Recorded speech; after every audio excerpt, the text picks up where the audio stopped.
ही जी company आहे, ज्या कंपनीच्या विमानाने दादा प्रवास करत होते, त्या कंपनीला आंतरराष्ट्रीय उड्डाण नियामक संस्थेने 1 वर्ष आधीच बंदी घातलेली आहे. 1 वर्ष आधी ज्या संस्थेने विमानावर बंदी घातली, त्या कंपनीचं विमान म्हणजे राज्याच्या उपमुख्यमंत्र्याला इतकं निकृष्ट दर्जाचं विमान कसं काय घ्यायला येऊ शकतं. एक दुसरं असं की ते म्हणतात की म्हणजे 2 पायलट आणि को पायलटची डेथ झाली, पण ऍक्च्युअली त्या दिवशी त्यांच्या सोबत फ्लाइंग वर जे जाणारे लोक होते ते वेगळेच होते. को पायलट आणि पायलट कोणी दुसरेच होते. ऐन वेळेला पायलट को पायलट बदलले गेले. ते का बदलले गेले, त्याची माहिती दादांना दिली होती का, ती माहिती ओरल होती का रिटर्न होती, याचे डिटेल्स नाहीये. तिसरी गोष्ट असं सांगितलं जाते की तिकडे व्हिजिबिलिटी नव्हती. जर तिकडे व्हिजिबिलिटी नव्हती म्हणजे धुकं होतं असं तुम्ही म्हणत असाल, तर मग अशा धुक्याच्या परिस्थितीमध्ये विमान लँडिंगची कमांड कोणी दिली, असं मार्केटिंग करून प्रेम व्यक्त होतं काय.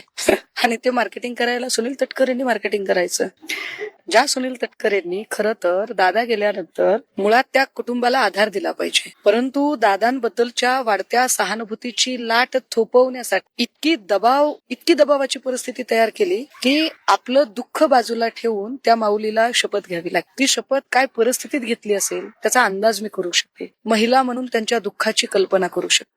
पण ज्या लोकांनी ज्या पद्धतीने पक्षामध्ये एक वातावरण कलुषित तयार केलं, त्या लोकांना खरंच अधिकार आहे आणि त्यांना खरंच प्रेम आणि आपुलकी वाटते. मला असल्या ढोंगांवर काही माझा विश्वास, आणि अशी ढोंग मला वाटते अजितदादांचे जे कार्यकर्ते समर्थक आहेत त्यांना सुद्धा रुचणारी नाहीये. कारण दादांना खरंच आदरांजली व्हायची असेल आणि दादांच्या प्रति प्रामाणिक राहायचं असेल तर मुळात दादांचा पक्ष जो दादांनी उभा केलेला आहे त्या पक्षाचं कार्याध्यक्षपद, त्या पक्षाचं राष्ट्रीय अध्यक्षपद हे जेव्हा खऱ्या अर्थानं सुनेत्रा वहिनींना मिळेल तेव्हा मला वाटतं की त्याला खरी आदरांजली असेल.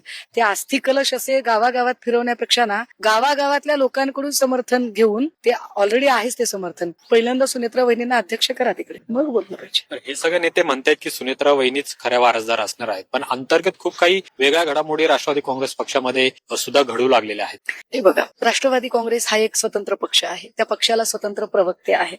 त्या पक्षावर काय बोलायचं काय नाही बोलायचं तो त्या पक्षाच्या प्रवक्त्यांचा अधिकार आहे. त्यामुळे आपण त्यावर काही बोलू शकत नाही. हा पण एक आहे, अजितदादा एक पब्लिक फिगर होते, ते राज्याची असेट होते, तर राज्याचं नेतृत्व, राज्याची असेट म्हणून त्यांच्या संबंधाने बोलणं भाग पडतं. काल ज्या पद्धतीने विलिनीकरणाचा मुद्दा चर्चेत आला आणि त्या मुद्द्यानंतर मी देवेंद्र फडणवीस यांची प्रतिक्रिया बघितली की तसं काही झालं असतं तर त्यांनी मला विचारलं असतं, तर मला आश्चर्य वाटलं की अरे फडणवीसांचा काय संबंध आहे.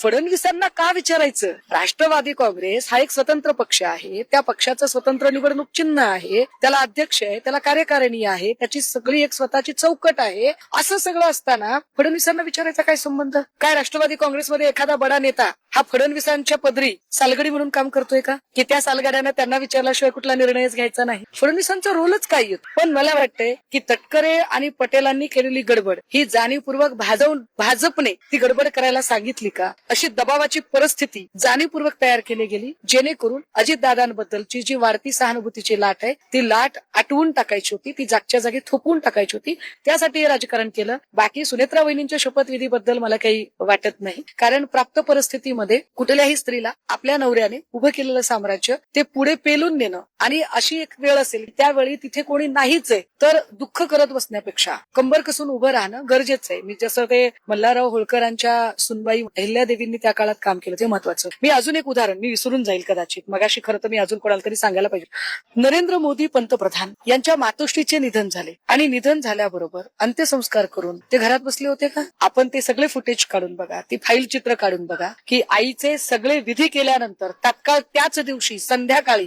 ते एका राजकीय बैठकीला उपस्थित राहिले होते आणि त्यावर सगळ्या भाजपवाल्यांनी मुक्ताफळं उधळली आणि त्यांनी असं सांगितलं की बघा बघा कितीही कर्तव्यपरायणता आहे. म्हणजे पुरुषाने केली तर कर्तव्यपरायणता आणि स्त्रीने केला तर सत्तापिपासूपणा, असं कसं चालेल बरं. मला वाटतं या काळामध्ये तुमच्या माझ्या कुठल्याही महाराष्ट्रातल्या माणसापेक्षा सगळ्यात मोठं दुःख त्या माऊलीचं आहे जिने 37 वर्ष दादांच्या सोबत संसार केलाय. माझे आणि दादांचे काही आर्थिक संबंध नाहीत, राजकीय संबंध नाहीत, नव्हते, नाहीत, नसतील, मला काहीच देणं घेणं नाही. मी त्यांची कट्टर विरोधक आहे. पण आता या क्षणी मी माणूस आहे. आता या क्षणी मी एक महिला म्हणून हे म्हणणं मांडणं, आणि एखादी महिला जर राजकारणात येत असेल ती गुंगी गुडिया ठरणार आहे का, त्यांना ते जमणार आहे का, बघू ना, काळ आहे ना अजून. त्यांना त्यांना एक्झामिन करायला, त्यांना अनालाइज करायला अजून आपल्याकडे खूप काळ आहे. आत्ताच आपण म्हणू शकत नाही की त्यांना मिळालेली जागा ही अनुकंपा तत्वावर आहे किंवा त्यांना ते जमणारच नाही किंवा त्या खूपच श्रूड आहेत. आत्ता आपण काहीच ठरवू नको. आत्ता जो निर्णय त्यांनी घेतलाय, आपण मला वाटतंय एक मानवीय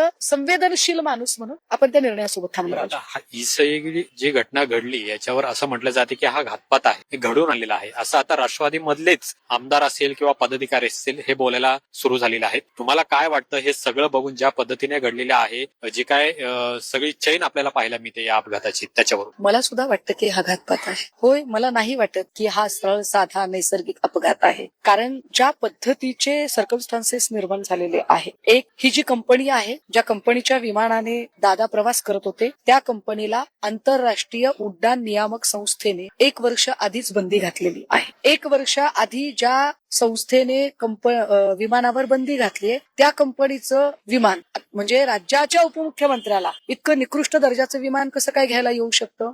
दुसरं असं की ते म्हणतात की म्हणजे 2 पायलट आणि को पायलटची डेथ झाली, पण ऍक्च्युली त्या दिवशी त्यांच्या सोबत फ्लाइंग वर जे जाणारे लोक होते ते वेगळेच होते. को पायलट आणि पायलट कोणी दुसरेच होते. ऐन वेळेला पायलट को पायलट बदलले गेले. ते का बदलले गेले त्याची माहिती दादांना दिली होती का? ती माहिती ओरल होती का रिटर्न होती? याचे डिटेल्स नाहीये. तिसरी गोष्ट असं सांगितलं जातंय की तिकडे व्हिजिबिलिटी नव्हती. जर तिकडे व्हिजिबिलिटी नव्हती म्हणजे धुकं होतं असं तुम्ही म्हणत असाल, तर मग अशा धुक्याच्या परिस्थितीमध्ये विमान लँडिंगची कमांड कोणी दिली?